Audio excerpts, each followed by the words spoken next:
Welcome, Lens on the World. I'm your host, Xinyu Zhang. After nearly 100 shows, Window to China has grown to cover topics all over the world.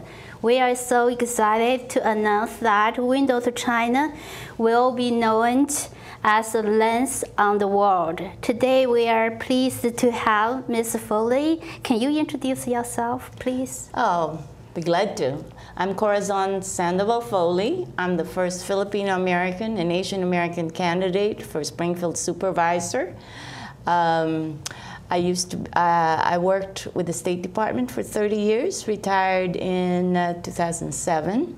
After 8 years having retired, I decided to run for Springfield Supervisor because the current incumbent has not been doing his job of community service for those of us who are his bosses, the taxpayers. My particular interest is in getting fairness for the Springfield Supervisor, Springfield District seniors and taxpayers. There are 17 senior centers in the county, in other districts, but none in Springfield District. So that's why I'm running as a candidate for Springfield Supervisor. Oh, if you are elected as a Springfield Supervisor, what change do you make in your district? Well, first of all, I'm a big believer in budget discipline. The incumbent, despite all his pronouncements, happens to be the biggest spender among all the candidates. I believe, and he has demonstrated that he is a big spender of other people's money. He has raised over $400,000 in donations, already spent by May $300,000. As again I said, showing that he is a big spender of other people's money. He's quite willing to listen to all his political contributors, but has been unwilling to listen to us poor seniors who have asked him to make sure that we are treated fairly in terms of getting facilities for health programs for seniors. Now let me remind you, this is not just about the seniors. The longer a senior remains healthy and functional, the less the burden on the children, the grandchildren, and the community at large, in particular Springfield District. So that's the major thing I want to change. I want to have, first of all, less influence of money and political donations on what the supervisor would do. I would like to have budget discipline. He happens to be the largest spender among all the supervisors. 3, a focus on making sure that there is fairness for everybody, including the seniors. So you talk about the seniors. You have funded the Burke Senior Center. What does what does the Burke Senior Center do? Okay, when I retired in 2007. I was driving some of the seniors in the church that I was in. I volunteered to drive them to their physical fitness programs, which were held in Mount Vernon, which is another district.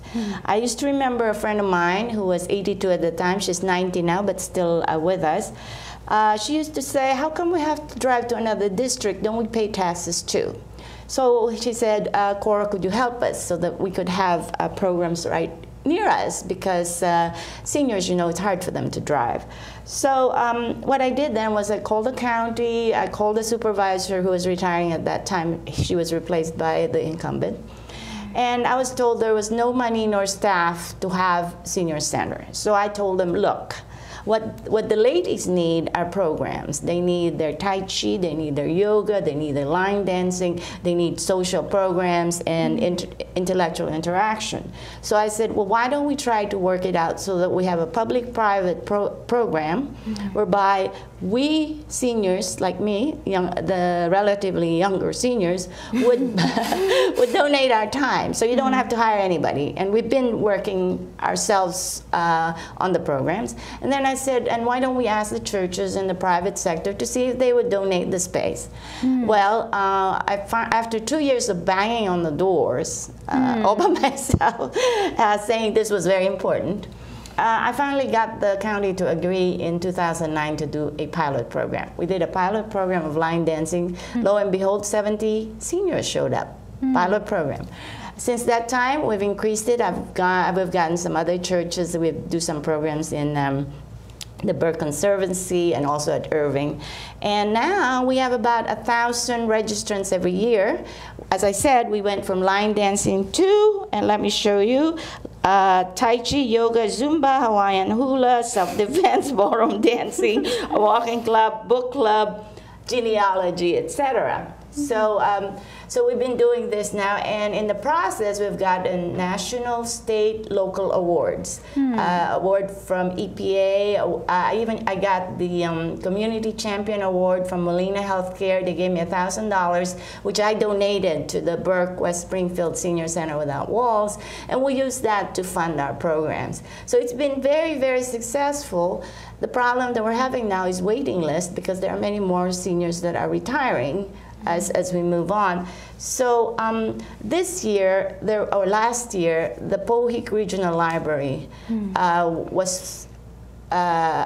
was announced that the Pohick Regional Library was going to be renovated. So I decided to push then for an addition to the Pohick Library to be used for the senior programs, because we were having problems getting space. In November, we got a meeting with the incumbent, and he met with us because the press was writing all about our, so he met with us. Gave us all these good words about how, oh, using existing facilities sounds good to me. And then after that, he refused to meet with us again. We kept calling him and emailing him, and I even went to see him at one of these programs, and I said, hey, Pat, when are we going to have a meeting so we can have a follow-up meeting, so we can have a working group to get more space for the seniors? And he won't respond. So I decided to run against him in order to get more voters to be aware that something is very wrong in Springfield District. And that's why I'm doing what I'm doing. Seems you got the numbers grows in your center, so it's about the pilot program. Can you tell us more about what the pilot program has provided? Oh, the pilot program is in 2009. Since that time, we've expanded. But in 2009, we started with a line dancing program for seniors. And as I said, 70 seniors came for our pilot program. By the way, what we do is we're like, I told you, there are 17 senior centers in the whole, in other districts.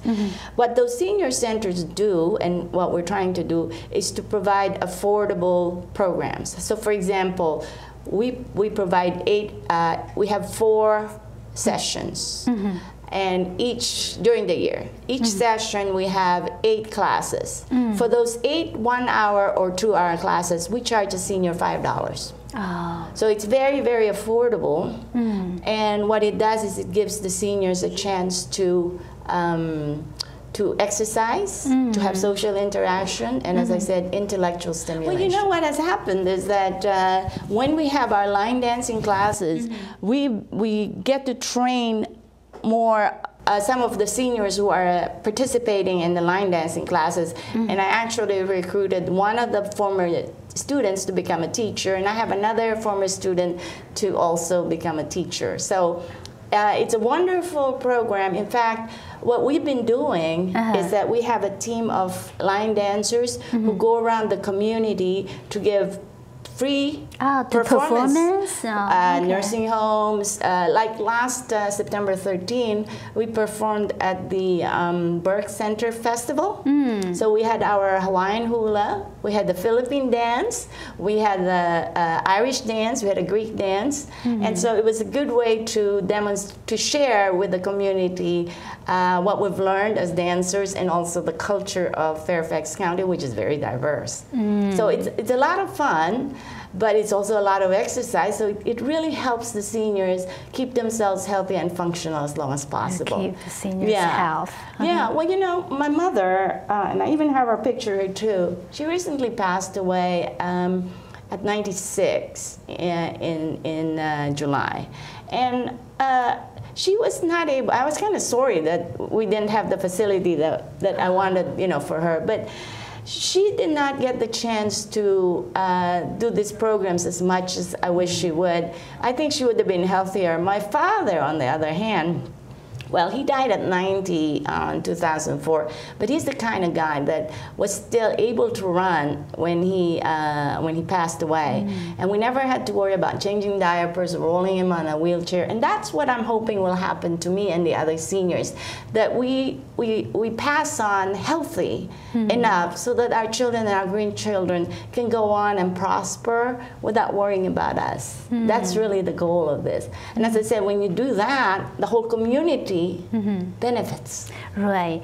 If people are willing to help, so what are the volunteering opportunities in your center do you have? Oh, we have a lot. We're very open. We ask. We have class monitor opportunities. We have opportunities for people to lead some of our book clubs and our genealogical programs. We basically we also ask them if they would participate in the teams that go out to the community and contribute. Yeah, send the words out to people so Exactly. they can get together. So I'm glad we're going to take a 2 minutes break. So I'm glad you're here on Channel 10 at Studio C at Fairfax Public Access. So we will right back with you. Stay tuned our program. Art, a universal language, an expression of culture, of self. And now, thanks to Empowered Women International, a way for emerging and established immigrant and refugee artists and artisans to find hope to earn a living while enriching the lives of all of us. Empowered Women International, making a better America every day. For more information on Empowered Women International's educational programs or to make a tax-free donation, contact cfrip at AOL.com.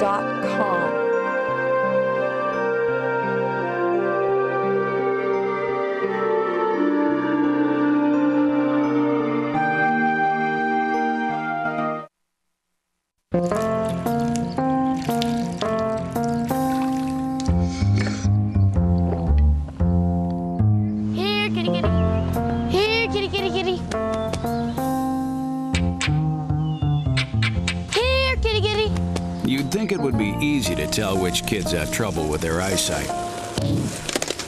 But that's not always the case. Even though 1 in 4 children may have a vision problem, eye doctors tell us the symptoms aren't always so obvious. We do know that 80% of all childhood learning is visual. And without good vision, kids can have trouble learning to read and may fall behind in school. For clues on how to spot the real-life signs of childhood vision problems and what parents can do, visit checkyearly.com. A public service message from the Vision Council of America and Reading is Fundamental.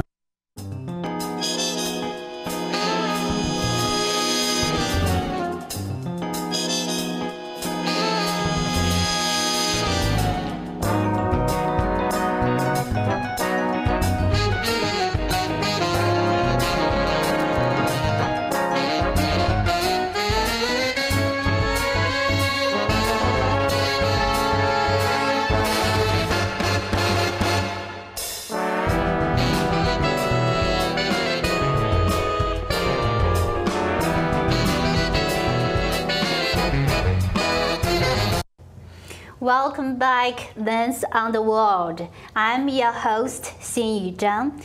After nearly 100 shows, Window to China has grown to cover many topics all over the world.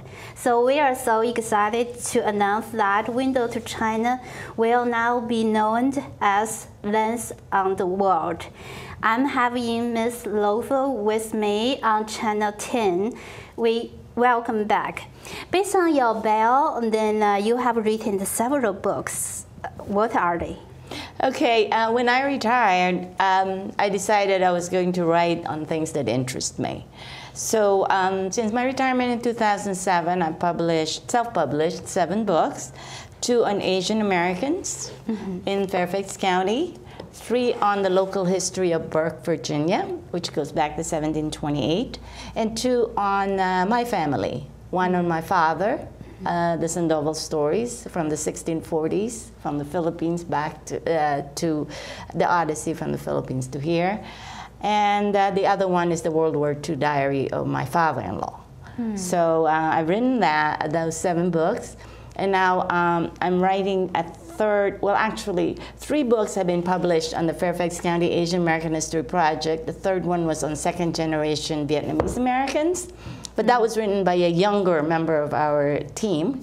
The 4th one I'm writing, which would be on Asian American diplomats. So so right now 7.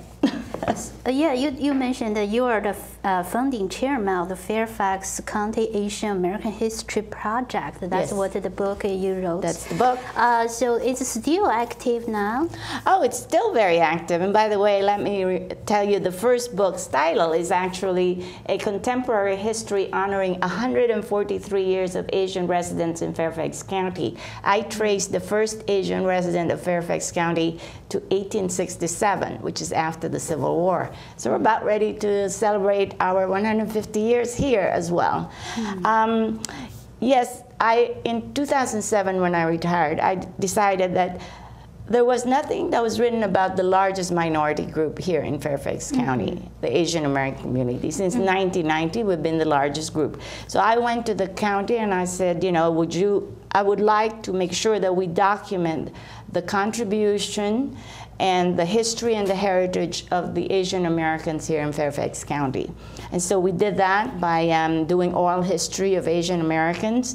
The second book, by the way, I'm also very pleased about it, is on valor. Soldiers, police, and firefighters, Asian Americans, and the contribution they've made to our nation, particularly. And they are Asian Americans who live in Fairfax County. So, if you have to pick one, that is your favorite? Yes, because it's the first. Oh, okay. And so I did enjoy very much the work that went into doing something that was original, because nothing has ever been done about Asian Americans in Fairfax County, and to document that and to basically reach out to the different groups of Asian Americans here in Fairfax. By the way, the cover of it is me with the chairman of Fairfax County Board of Supervisors, Sharon Boulevard, with doing my work, and in the process, she gave me the award of Lady Fairfax. I'm the first Filipino American to become Lady Fairfax, so that's kind of neat. Such honor. Yeah. So yeah, this is my favorite book. Okay, you tell us, so that is the self-published. So I mean, how you find it like publishers, and then what's the kind of idea, how far you will go? So do you have a plan for next book?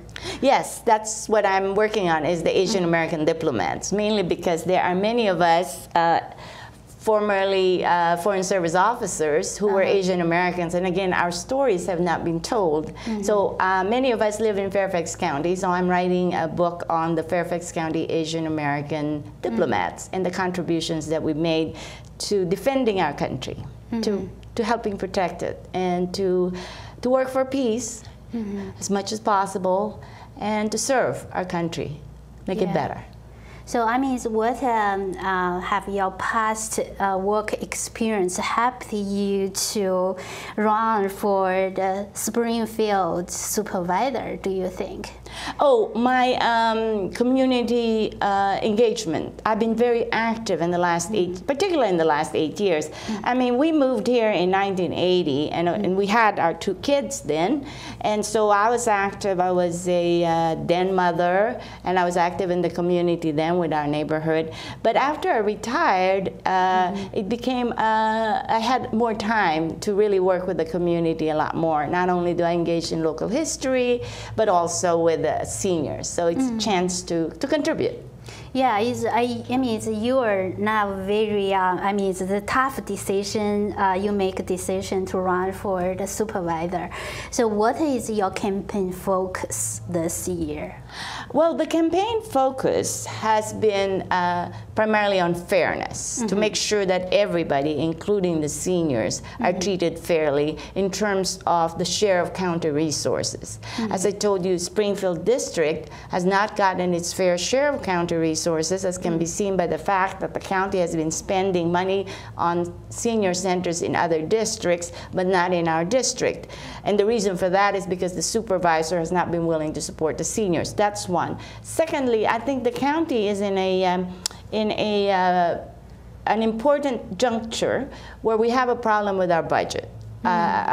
We are running deficits. The economic situation is very uncertain, and we really need to have a I believe, stronger budget discipline. And I think that the current supervisor, with his heavy, big spending and lack of outreach, lack of attention to doing his work as a supervisor, has to be changed. Changed to a, by the way, let me say this, a more mature and a dedicated supervisor. By the way, they had raised the salary for the supervisors to make them, to recognize that they are full-time employees. Now, the current supervisor is not a full-time employee, so if he doesn't work full-time, he really is not qualified to run. And there is one thing I wanted to say about the Fairfax County Asian American History Project. We do have a naturalization ceremony in order to commemorate the many years of struggle of the Asian Americans for civil rights and to celebrate our progress in civil rights in Fairfax County. Every year for the last 7 years, we sponsor a naturalization ceremony welcoming 100 new Americans from all races, all creeds, all nationalities, to show that Asian Americans here in Fairfax County play a major role in helping the community become richer.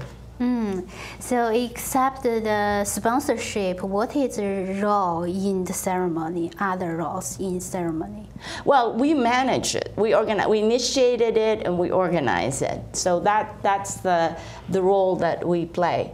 And if I could say something, by the way, as the first Filipino-American candidate for Springfield Supervisor, I do want to emphasize that we have a county that is very diverse. And I think it's important for Filipino-Americans and other minority members to step up and participate in the leadership of this community. If we have ideas to make it better, I think we owe it to the country to make sure that we can give of our ideas and of our talents so that the county is better run and it's stronger for our children and for our grandchildren. Yeah, we want to see diverse community as well. Everybody included. Yeah. As I say, I'm running because of the Irish in me. That's the story. I heard about the other contests. Actually, it's for aging people. They are really concerned house. Like some of the house like have flat step, and they are easy going. What is your view on the affordable house project? Affordable housing. Well, there are many elements to affordable housing. There is, of course, the program to end homelessness by 2018, and I support that. I think if we could help as many of our fellow citizens get a home and get much better lives, I think we should do that. There's also the issue of seniors wanting to age in place, in which case we need to have regulatory changes so that you can have multi-generational homes, for example, to assist, well, particularly Asian Americans. They like to have multi-generational homes. So we need to have some regulatory improvements, and we need to have, for the developers, density bonuses. So we give them some extra density so that they could provide affordable housing, and that's also for the working, the new workers, younger workers who work for the community. Like my daughter-in-law is a teacher here in Fairfax, so other teachers would like to live here. So yes, I support affordable housing very much. Yeah, I heard that you also is a grandma now. So what is your view on the kindergarten, for the preschool students, kids?